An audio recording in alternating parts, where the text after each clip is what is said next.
आपण आलो आहोत वाई तालुक्यातील किसनवीर सहकारी साखर कारखाना किसनवीर नगर मोहित या गावामध्ये. मित्रांनो, या ठिकाणी दिनांक 16 फेब्रुवारी रोजी भव्य दिव्य अशा ओपन बैलगाडी शर्यतीच्या मैदानाचं आयोजन नियोजन करण्यात आलं आहे.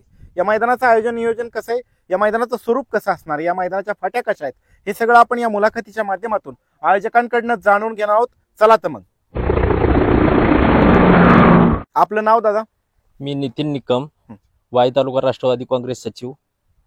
काय सांगाल मैदानाच्या संदर्भामध्ये, मैदानाचं कशा निमित्तानं आयोजन करण्यात आले? या ठिकाणी मानकाई देवीची यात्रा आणि शिवजयंती या निमित्त माननीय खासदार नितीन काका आणि प्रमोद दादा व्हाईस चेअरमन किसनवीर कारखाना यांच्या वाढदिवसाचे औचित्य साधून या ठिकाणी बैलगाडीचे भव्य असे मैदान ठेवलेले आहे. मैदानाच्या परवानगीची प्रोसेस कुठपर्यंत आली? मैदानाच्या परवानगीची प्रोसेस शेवटच्या टप्प्यात आली आहे. आज संध्याकाळपर्यंत परवानगीचं सर्व कागदपत्र आमच्या हातात मिळत आहे. दादा नमस्ते, आपलं नाव? माझं नाव अक्षय विजय बाबर. मैदानाचं एक्झॅक्ट लोकेशन काय? भुईंज कारखाना रोड, त्या रोडला किसनवीर कारखान्याच्या कार्यस्थळावरती हे मैदान पार पडणार. या फाटीवरती पहिल्यांदाच मैदान होत आहे? हो, ह्या फाटीवरती पहिल्यांदाच मैदान होत आहे. दादा, मैदान कसं आहे? मैदानातली माती कशी आहे? माती माताड मैदान आहे, मऊ काळवट माती आहे, काळवट माती. बरं. आणि ह्या मैदानामध्ये एकूण किती फाट्या आहेत? 10 फाट्या आहेत, त्यामधल्या आपण शक्यतो 9 फाट्या चालवणार आहोत. बरं. आणि एक फाटीच्या आत मधलं अंतर काय? 14 फूट आहे. आणि ओपनचं मैदान आहे, त्याच्यामुळे पल्ला किती ठेवण्यात आलाय? 850 फूट पल्ला ठेवण्यात आलेला आहे. निकाल रेषेच्या समोर थांबण्यासाठी किती जागा आहे? 480 ते 490 फूट जागा आहे. सुट्टीच्या ठिकाणी एका वेळेस किती गट थांबू शकतात? 5 गट. या मैदानाच्या आजूबाजूला धोकादायक परिस्थिती निर्माण करणारा घटक, विहीर, ओढा, नाला, दरी असं काय आहे का? नाहीये. मैदानाच्या निकाल रेषेच्या समोर जो पोल आहे तिथं काय उपाययोजना करण्यात तिथे आपण मातीचे ढीग टाकणार आहोत मोठे मोठे, व त्याच्या पुढे आपण जे तास टाकायचे राहिले मातीचे ढीग टाकले नाही, त्यामुळे आपण तिथे काही नांगरट केलेली नाही. तिथं पण आपण नांगरट करून ते ठेवणार आहोत. ज्या ठिकाणी अडचणीत अडथळे त्या ठिकाणी योग्य त्या उपाययोजना केल्या हो, जातात. पूर्णपणे उपाययोजना करण्यात येणार आहेत. कुठल्याही बैलाला इजा होणार नाही याची आम्ही पूर्णपणे काळजी घेणार आहे. मैदान आपल्याला एकदम पारदर्शक व काळजीपूर्वक पार पाडायचं आहे. हे मैदान माननीय सर्वोच्च न्यायालय तसेच महाराष्ट्र शासन व अखिल भारतीय बैलगाडी संघटना महाराष्ट्र राज्य यांनी घालून दिलेल्या नियम अटीनुसार पार पडेल का? हो, हे पूर्णपणे अखिल भारतीय बैलगाडी संघटनेच्या नियमानुसार व महाराष्ट्र शासनाच्या नियमानुसार पूर्णपणे पार पडणार आहे. त्याचबरोबर खाली सुट्टीच्या ठिकाणी पट्टीची व्यवस्था करण्यात आली. हो, पट्टीची व्यवस्था करण्यात आलेली आहे. त्या ठिकाणी लाईव्हचा कॅमेरा असणार आहे. तिथं झेंडा पंच म्हणून कोण काम पाहणार आहे? धनावडे बाप्पू कोरेगाव. त्याचबरोबर निकाल रेषेवरती किती कॅमेरे आहेत? 2 कॅमेरे. या मैदानाचं लाईव्ह प्रक्षेपण कोणत्या चॅनलवर? P3 लाईव्हला करणार आहेत. त्याचबरोबर या मैदानाचं समालोचन कोण कोण करणार आहे? विकास सर जगदाळे व प्रताप तात्या जांजुर्णे. त्याचबरोबर सेमीफायनल अथवा फायनलला अटीतटीचा निकाल होईल. यावेळेस ड्रोनचा निकाल उपयोगात घेतला जाईल? हो, घेतला जाईल. या मुलाखतीच्या माध्यमातून तुम्ही महाराष्ट्रातील तमाम बैलगाडी चालक मालकांना काय आव्हान करताल नोंदीच्या संदर्भामध्ये? आता आपली ऑनलाईन नोंद चालू आहे. 15 तारखेला 5 वाजेपर्यंत आपण ऑनलाईन नोंद चालू ठेवणार आहोत. तरी जास्तीत जास्त गाडा मालकांनी यामध्ये सहभाग नोंदवावा. त्याचबरोबर या मैदानाला एकूण किती टक्के बॅरिकेड असेल? 90% बॅरिकेड असणार आहे. 90% असणार. त्याचबरोबर या मैदान गावापासून थोडंसं लांब आहे, त्यामुळं या ठिकाणी पिण्याच्या पाण्याच्या टँकरची व्यवस्था करण्यात आली का? 2 ते 3 टँकर असणार आहेत. ज्या दिवशी मैदान संपन्न होणार आहे त्या दिवशी संपूर्ण दिवसभर या ठिकाणी पशुवैद्यकीय अधिकारी उपस्थित राहणार आहेत का? हो, राहणार आहेत. त्याचबरोबर अँब्युलन्सची व्यवस्था करण्यात आली. 2 अँब्युलन्स ते 3 अँब्युलन्सची आपण व्यवस्था केलेली आहे. निकाल रेषेवरती प्रेक्षकांचं कशा पद्धतीनं हे करण्यात आलं, उपाययोजना करण्यात आल्या? निकाल रेषेवरील पब्लिक कशा पद्धतीने तुम्ही कंट्रोल करणार आहात? आपल्याकडे जे आपले जे मुले आहेत ते सर्व प्रमाणे नियोजन झालेलं आहे त्यांचं, तेव्हा ऍडजस्टमेंट सगळे होणार आहेत. त्याचबरोबर ही शर्यत पाहण्यासाठी येणाऱ्या प्रेक्षकांना तुम्ही या मुलाखतीच्या माध्यमातून काय आव्हान कराल? प्रेक्षकांना एकच आव्हान असेल की त्यांनी त्यांच्या जबाबदारीवर मैदान पाहावे.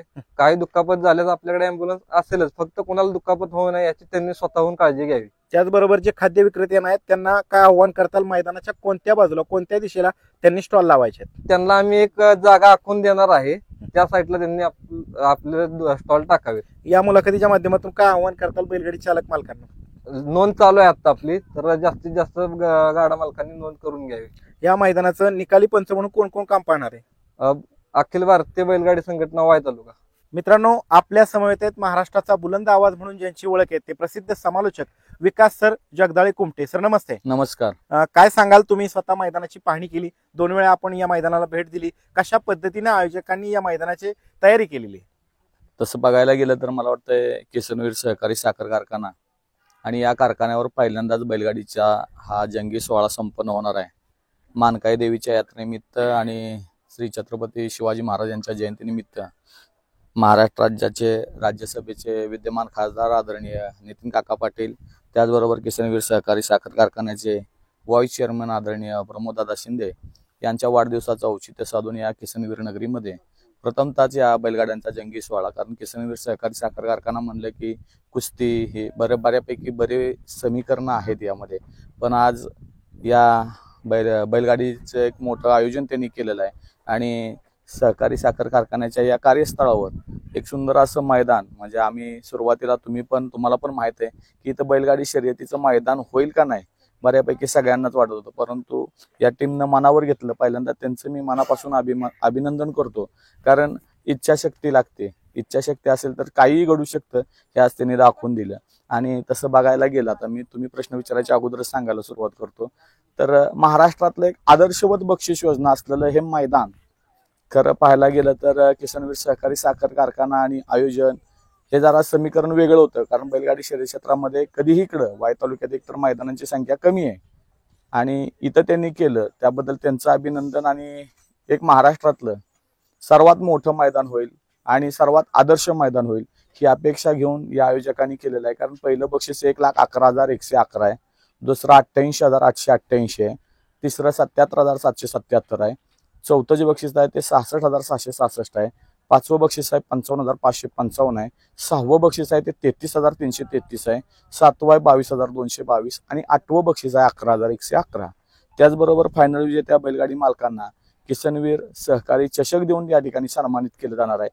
प्रथम क्रमांकाला छकडीचं पण त्यांनी आयोजन केलेलं आहे, म्हणजे अजून बऱ्यापैकी त्यामध्ये वाढ होऊ शकते, कारण हळूहळू त्यामध्ये वाढच होत गेले. आणि बक्षीस योजना पाहिली तर पहिला 1,11,000, परत 88,000, परत 77,000, म्हणजे 10,000चा डिफरन्स आहे. पहिल्या दरा 20,000चा आहे, परंतु नंतर 10,000चा डिफरन्स आहे. एक आदर्शवत बक्षीस योजना ठेवलेली आहे. त्याबद्दल अखिल भारतीय बैलगाडी संघटना असेल, त्याचबरोबर सर्व बैलगाडी मालक असेल, त्यांच्या वतीनं मी प्रथमतः आयोजकांना धन्यवाद देतो. आणि एक सुंदर असं जे आता बऱ्यापैकी आयोजकांनी सगळे नियम सांगितलेले आहेत की अखिल भारतीय बैलगाडी संघटना, सर्वोच्च न्यायालय असेल, महाराष्ट्र शासन असेल, यांनी जे नियम घालून दिलेले आहेत त्या नियमानुसार हे मैदान संपन्न होणार आहे. ऑनलाईन नोंदी चालू आहेत, त्यांच्या 15ला डेडलाईन दिलेली आहे, त्यांनी डेट दिलेली आहे. तर जवळपास 100 ते 150 बैलगाडी स्पर्धकांनी आतापर्यंत सहभाग नोंदवलेला आहे. जास्तीत जास्त बैलगाडी स्पर्धकांनी या होणाऱ्या उद्याच्या मैदानासाठी सहभाग नोंदवावा आणि आयोजक कमिटीला सहकार्य करावं. आयोजकांनी बऱ्यापैकी सगळ्या म्हणजे बैलगाडी शर्यत क्षेत्राला ज्या पद्धतीनं एक नंदनवन असतं असं मैदान त्यांनी तयार केलेलं आहे. कुठल्याही प्रकारचा धोका, जे इलेक्ट्रिक पोल आहेत तिथं ते मातीचे ढिगारे लावणारच आहेत, म्हणजे बऱ्यापैकी जिथे कुठं आम्हाला अडचण वाटते तिथं आम्ही त्यांना सूचना केलेल्या आहेत. त्या सूचनेचं त्यांनी 100% पालन करून एक सुंदर असं मैदान संपन्न होईल आणि या मैदानाला तमाम महाराष्ट्रातल्या बैलगाडी मालकांनी असेल, चालकांनी असेल आणि शौकीनांनी असेल उत्स्फूर्त प्रतिसाद नोंदवावा अशी मी विनंती करतो. फाटी कशी सर पळायला? फाटी पळायला म्हणलं तर आता म्हणजे चांगलीच फाटी आहे. आता सकाळपासून मी जेव्हा आलोय अर्ध्या तासात तिथं फेऱ्याला पण बऱ्यापैकी लोक आलेत आणि गाडी पळताना बैलयंत्र हे फेऱ्याची तरी गाडी आहे. ज्यावेळेला मैदान असेल त्यावेळेला अजून सुंदर दिसणार आहे आणि अतिशय म्हणजे उराटीची फाटी हा पुढं थांबायला. आणि हो का जे आयोजक आहेत ना एवढे चांगलं त्यांनी सांगितलं की आमची फाटी बाबा 880 आहे, त्यातली 850 फूट आम्ही वापरणार आहे.